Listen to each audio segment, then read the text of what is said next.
Letkol Arya Pratama adalah seorang legenda hidup di Satuan Kopassus. Namun di balik reputasinya sebagai prajurit, Arya adalah seorang pria sederhana yang menjunjung tinggi keluarga. Bersama istrinya Sinta, ia menjalani kehidupan yang harmonis meski sering terpisah karena tugas negara. Sinta adalah seorang wanita berhati lembut yang saat itu sedang mengandung anak pertama mereka. Namun, ketika Arya sedang melaksanakan tugas 6 bulan di luar negeri, di sebuah malam yang menduka bagi Letkol Arya, istrinya Sinta yang mati diperkosa oleh 40 orang preman di Tanjung Priuk membuat hatinya hancur seketika dan hatinya panas akan kelakuan preman jabrik di Tanjung Priuk. Singkat cerita, 2 minggu kemudian, ia pulang dari penugasannya ke rumah. Menatap rumahnya yang kosong, ia menangis dan menyempatkan diri ke makamnya. Sinta yang masih basah itu, Arya berdiri di depan makamnya. Sinta dengan tangan mengepal air mata mengalir tiada henti, amarahnya menggebu-gebu. Ia bertekad apabila hukum tidak bisa mengadili preman tersebut,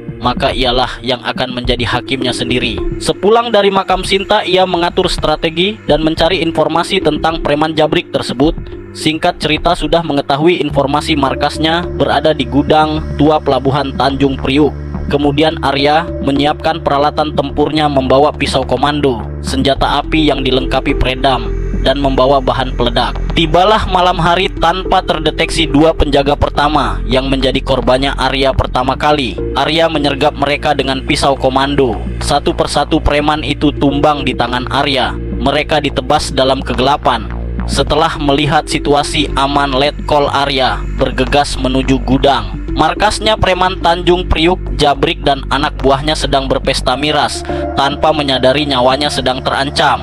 Dengan cepat Arya memutus aliran listrik area gudang. Suasana pesta berubah dengan suasana kepanikan. Lalu Arya mulai menyerang dengan kegelapan gudang. Ia memanfaatkan keterampilan tempurnya untuk menghabisi preman Tanjung Priuk yang telah menghabisi nyawa istrinya. Setelah melumpuhkan hampir semua geng preman tersebut, Arya akhirnya berhadapan dengan jabrik pimpinan geng Tanjung Priuk. Matanya merah karena marah dan efek alkohol. "Kau pikir kau siapa berani melawan penguasa Tanjung Priuk?" teriak jabrik sambil menyerang Arya. Arya pun menghindar dengan sangat lincah. Dalam duel sengit itu, Arya membiarkan jabrik melampiaskan serangannya hingga kelelahan. Saat itu tiba, Arya menyerang balik dengan tinjunya mengenai rahang jabrik hingga terjatuh, lalu menekan tubuh jabrik hingga tak berkutik seraya berkata, "Kau sudah menghancurkan keluargaku, malam ini akan menjadi malam ajalmu." Seraya berkata sambil emosi, Letkol Arya pun langsung mengirim nyawa jabrik ke neraka. Kejadian ini terjadi di era Presiden Soeharto. Kala itu preman banyak berkuasa. Letkol Arya termasuk menjadi korban hingga menjadi hakim yang menumpas kejahatan.